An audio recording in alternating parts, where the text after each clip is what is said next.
Welcome to beyond rainbow. तो आइए सुनते हैं cranium novel chapter 20। Doctor cream काफी अच्छी है ना? बुआ ने हल्के अंदाज में कहा। फिनिया ने बिना ज्यादा ध्यान दिए सिर हिलाया। नजरें अब भी पेपर पर टिकी रहीं। तो तुम उन्हें पसंद करती हो? रिसर्च पेपर पढ़ रही फिनिया ने सिर उठाकर उसे देखा। मुझे उन्हें पसंद करने की क्या जरूरत है? मैं तो बस यूं ही पूछ रही थी। बुआ ने सफाई दी। तुम्हारी तरह वो भी हिस्ट्री और आर्कियोलॉजी में ज्यादा दिलचस्पी रखती है। तो मैंने सोचा तुम दोनों साथ थोड़ा वक्त बिता सकते हो। मुझे पहले से ही कोई पसंद है। फिनिया ने सीधा जवाब दिया। वो पहले ही समझ चुकी थी कि बुआ क्या करने की कोशिश कर रही है। बुआ ने धीमी आवाज में कहा, तो फिर बेहतर होगा कि मैं बीच में न पड़ूं। इतना कहकर उसने मुड़कर बाहर जाने की कोशिश की, लेकिन तभी फिनिया ने उसे खींच लिया और अपनी गोद में बैठा लिया। तुम्हें जानना नहीं कि वो कौन है? फिनिया ने हल्की मुस्कान के साथ पूछा। नहीं, लेकिन अगर तुम बताना चाहो तो बता दो, पर कोई जबरदस्ती नहीं है, बुआ ने नजरें फेरते हुए कहा। फिनिया ने हल्के से अपने होंठ बुआ की गर्दन पर रखे। मुझे पता है तुम्हारे दिमाग में क्या चल रहा है। हर उस औरत के साथ मुझे जोड़ने की कोशिश मत करो जो इंस्टीट्यूट में आती है। और हाँ, अब मुझे किसी के बिजनेस कार्ड्स भी मत देना। मैं तो अभी तुम्हें उसका कार्ड देने ही वाली थी। बुआ ने मजाकिया अंदाज में अफसोस जताया। बुआ ने आगे कहा, जस्ट इन केस तुम इंटरेस्टेड हो। मुझे वो काफी क्यूट और पोलाइट लगी, और उनकी बातचीत भी काफी अच्छी थी। मैं इससे ज्यादा चार्मिंग लोगों से मिल चुकी हूँ, लेकिन मैं पहले ही बता देती हूँ, मुझे कोई इंटरेस्ट नहीं है। फिनिया ने जवाब दिया। ठीक है, मेरे बीच में पड़ने के लिए सॉरी, बुआ ने कहा। तुम जितना चाहो दखल दे सकती हो, मुझे फर्क नहीं पड़ता। फिनिया ने अपना सिर बुआ के कंधे पर टिकाते हुए कहा। लेकिन अगर तुम मुझे और लोगों से मिलवाने की कोशिश करोगी, तो मैं अभी साफ कह देती हूँ कि मुझे कोई दिलचस्पी नहीं है। फिनिया का लहजा सख्त था। ठीक है, मैं याद रखूंगी, बुआ ने हल्का दूर जाने की कोशिश करते हुए कहा, जबकि फिनिया अपना चेहरा और करीब ले आई। मुझे किसी और में इंटरेस्ट नहीं है, क्योंकि तुम अपने आप में मेरे लिए काफी बड़ी प्रॉब्लम हो, फिनिया ने मजाक में कहा। मैं समझ सकती हूँ कि अपनी टेरिटरी बचाना तुम्हारे नेचर में है, बुआ ने तुरंत जवाब दिया।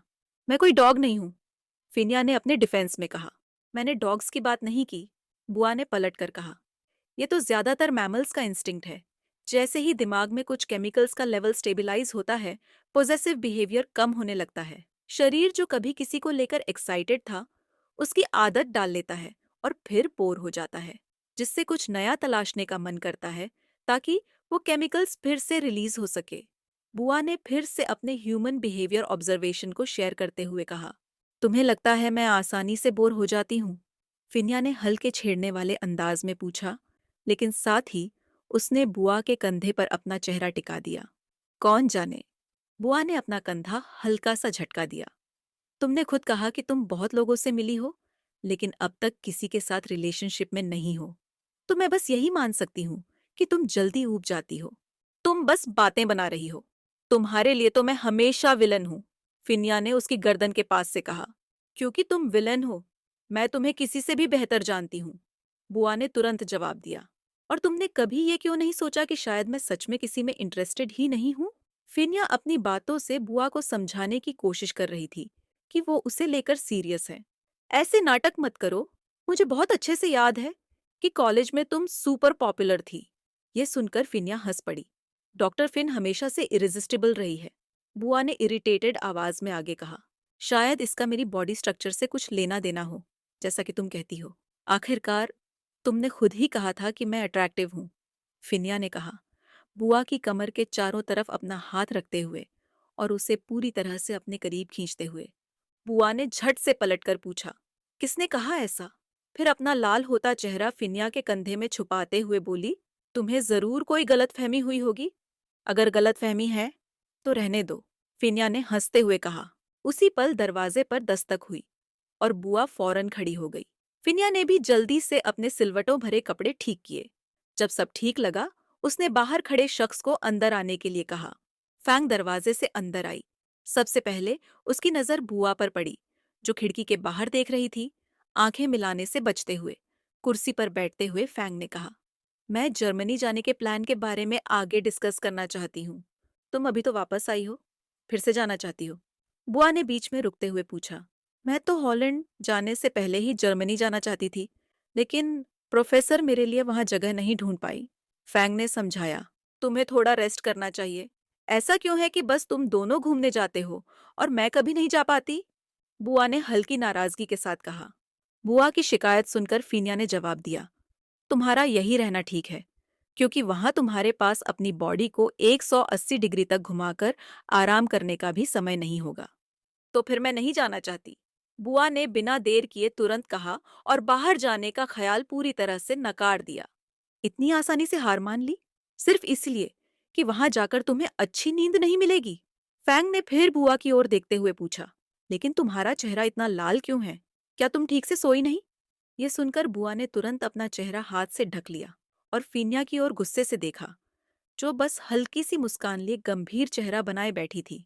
तो तुम सच में जा रही हो? यहाँ वैसे ही स्टाफ की कमी है। मैं और ये आलसी लड़की यहाँ अकेले मैनेज नहीं कर सकते। फिनिया ने बुआ की तरफ इशारा करते हुए कहा, तुम बस घूमना और मस्ती करना चाहती हो, ऐसे कैसे पीएचडी पूरी होगी दोस्त? बुआ ने जोड़ा, सही कहा। फिनिया ने सहमति जताई। अगर तुम्हारा रिसर्च पेपर पब्लिश हो गया, तुम फाइनल एग्जाम भी दे सकती हो, फैंग ने कहा। अभी डिसाइड नहीं किया। अगर चली गई तो 1 साल और बढ़ सकता है। तुम क्या 7-8 साल तक पढ़ाई करोगी? मैं अभी से अगरबत्ती और दिए तैयार कर लूं तुम्हारी पूजा के लिए, और इस तरह तुम्हें शादी करने की भी जरूरत नहीं पड़ेगी, बुआ ने मजाक में कहा। मैं शादी करने का कोई इरादा भी नहीं रखती। जब पीएचडी पूरी हो जाएगी तब बच्चा प्लान करूंगी, फैंग ने कैजुअली जवाब दिया। फिनिया ने बीच में टोका और चौंक कर पूछा, बच्चा? किसके साथ? मेरे बॉयफ्रेंड के साथ। और किसके साथ? फैंग ने तुरंत जवाब दिया। तुम्हारा बॉयफ्रेंड है कब से? फीनिया ने इस नई जानकारी पर रिएक्ट करते हुए पूछा। मैं तुम दोनों जैसी नहीं हूं, फैंग ने जल्दी से जवाब दिया, जिससे उसके दोस्तों ने एक दूसरे को देखा। तुम लोग बहुत ज्यादा काम करते हो। ध्यान रखना, कहते हैं कि जो लोग बहुत लड़ते हैं वो आखिर में साथ होते हैं, फैंग ने आगे जोड़ा। किसने कहा ऐसा? दोनों ने लगभग एक साथ कहा। सच में ऐसा हो सकता है। ध्यान रखना, तुम दोनों कहीं ऐसा हो न जाए, फैंग ने मजाक में कहा। मुझे और बुरे कर्म अपने सिर पर नहीं चाहिए, तो मुझे इसमें मत घसीटो। बुआ ने इधर उधर देखा और अपने चश्मे को ठीक करते हुए कहा, फैंग, तुम तो ऐसे बोल रही हो जैसे तुम्हें पता है कि हम किन हालात से गुजर रहे हैं। फिनिया ने शक कम करने के लिए तंज कसते हुए कहा, वैसे बुआ, बात छिड़ी ही है तो वो लड़का जो तुमसे फ्लर्ट कर रहा था, उसका क्या हुआ? फैंग ने अचानक पूछा। कौन? इस बार फिनिया ने पूछा, एक नजर बुआ पर डालते हुए, जो फाइल शेल्फ के पास छुपने की कोशिश कर रही थी। कोई नहीं, बुआ ने तेजी से सिर हिलाते हुए कहा। उसकी आवाज अचानक ऊंची हो गई। वैसे भी कौन चाहेगा ऐसे इंसान को जो बस सोती रहती है? बुआ ने फिनिया की डेस्क से अपने डॉक्यूमेंट्स उठाए और कहा, मैं कॉफी लेने जा रही हूँ, नींद आ रही है।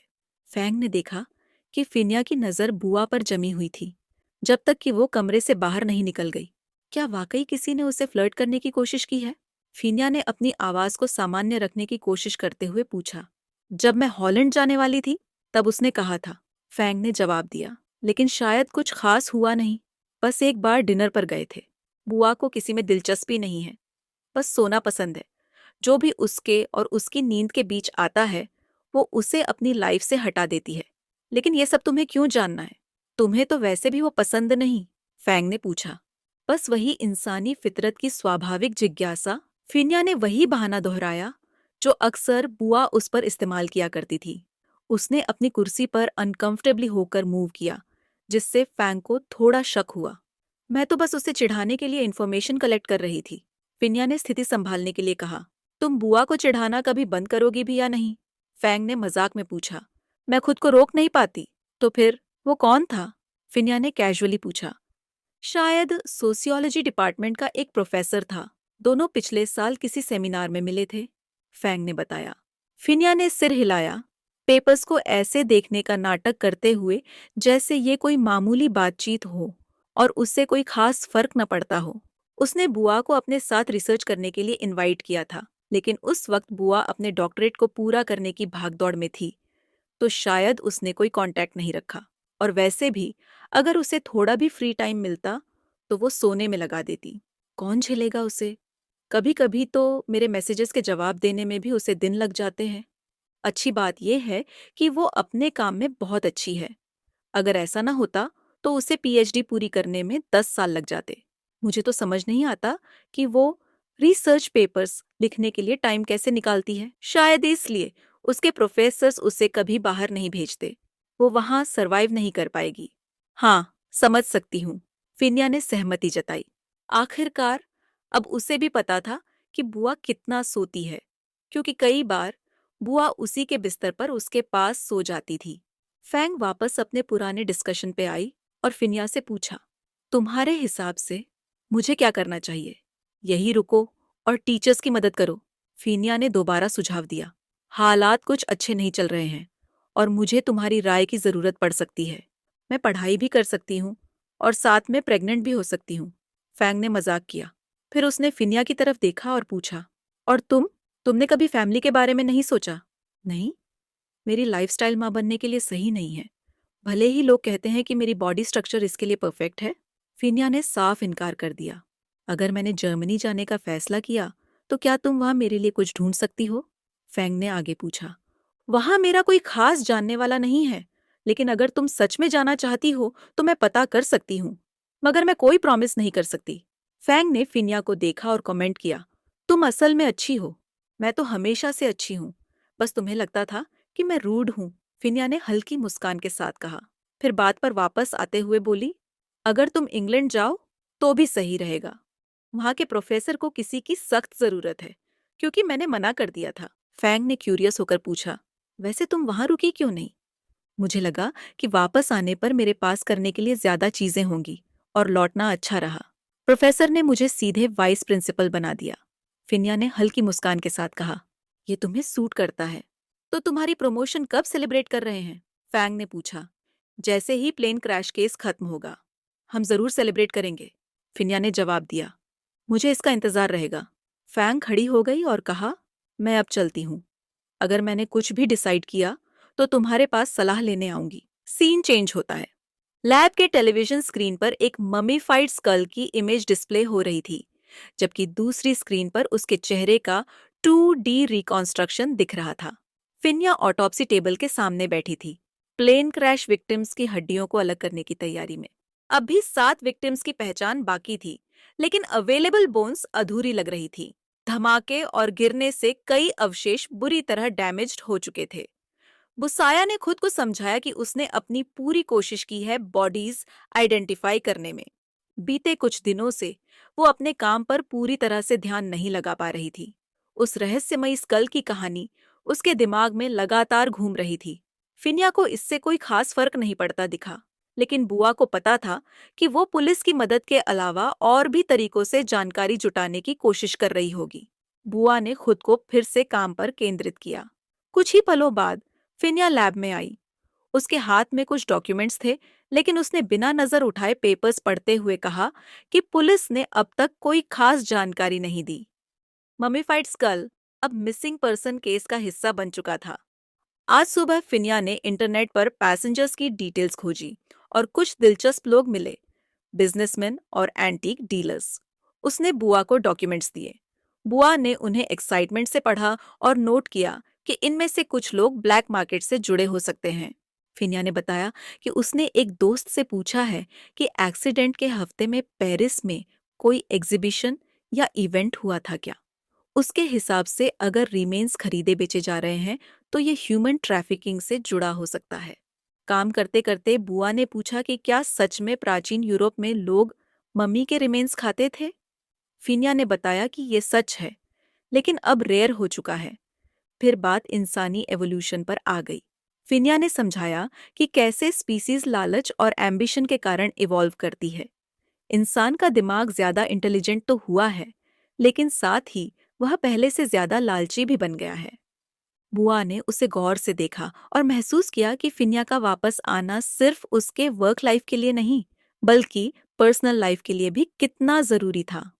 हल्की मुस्कान के साथ उसने प्यार से कहा, थैंक यू वापस आने के लिए। फिनिया ने उसकी ओर देखा, जैसे बिना कुछ कहे ही समझ रही हो कि बुआ के शब्दों के पीछे क्या था। हल्की मुस्कान के साथ उसने जवाब दिया, मुझे भी खुशी है कि मैं वापस आई। दरवाजा खुलने की आवाज सुनकर दोनों वापस अपने काम पर ध्यान देने लगे।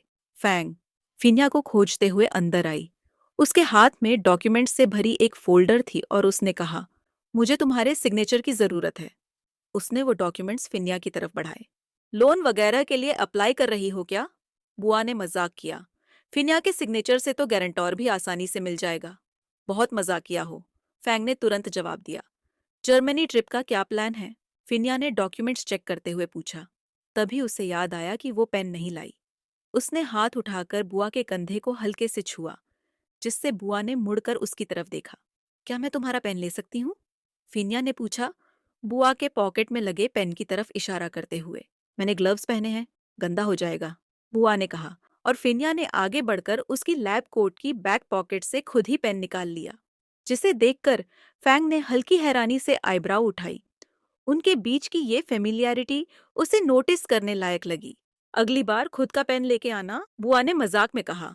बस उधार लिया है, सुनाने की जरूरत नहीं, फिनिया ने भी मजाक में जवाब दिया और डॉक्यूमेंट साइन करने के लिए सही जगह देखने लगी।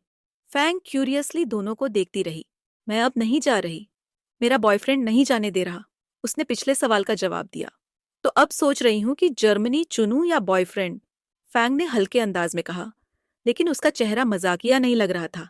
तो जर्मनी चुन लो और वहां नया बॉयफ्रेंड ढूंढ लेना, बुआ ने सुझाव दिया।